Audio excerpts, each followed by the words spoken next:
Bonsoir. Je vous ai parlé plusieurs fois du prix de la vanille et aussi du prix de l'açaï et le prix de l'acérola.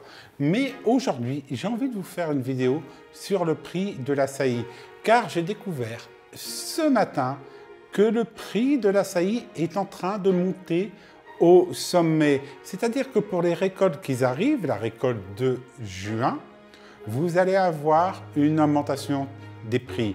Alors, vous avez de l'açaï fino et grosso. Ici, je vais parler uniquement de l'açaï grosso. Alors, l'açaï grosso, il faut savoir qu'il était au mois de mars aux alentours de 28 reais le kilo.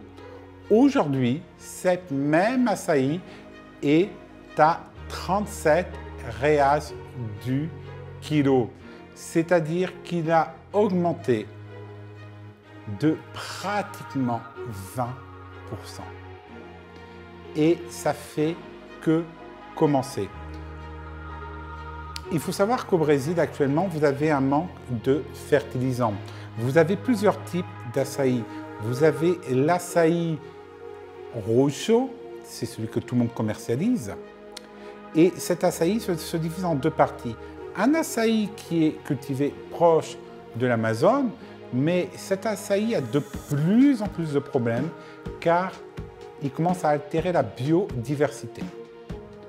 Et je vais vous faire prochainement une vidéo pour vous expliquer pourquoi, qu'est-ce qui se passe, et notamment des choses que j'ai été choqué en France, où on voit une entreprise filmée par une télévision en disant « Oh, ben j'ai pu me payer un frigo ».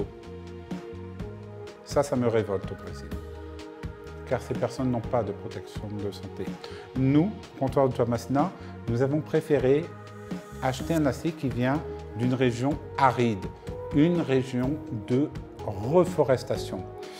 Et là, on a eu beaucoup de critiques, de personnes qui ne connaissent pas le Brésil, qui ne connaissent pas notre activité, qui n'habitent pas, qui n'ont jamais habité, qui ne savent pas que c'est d'avoir un pick-up, d'aller à l'autre bout du monde, excusez-moi du mot, mais aller dans le nord du Brésil, c'est aller à l'autre bout du monde, et on va dire discuter avec des producteurs et chercher des producteurs.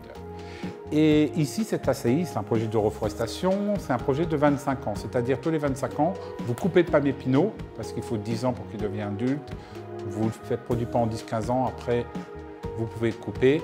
Là, vous récoltez l'intérieur du palmier pinot qui se mange, c'est le cœur du palmier, et vous en remettez un à la place. Quand vous déforestez la forêt amazonienne, plus rien pousse. Pourquoi? Car votre végétation va venir celle du cerrado, type savane africaine. Et le seul palmier ou arbre qui va réellement très bien pousser dans ces conditions climatiques arides, c'est le palmier pinot. Et avec ce palmier, vous pouvez reprendre une reforestation car il va commencer à faire une canopée. Alors je remercie la personne qui m'a mis 1 étoile sur Abaçaí, le comptoir de Toamasina, et que Google ne veut pas retirer, et qui disait qu'on a participé à la déforestation.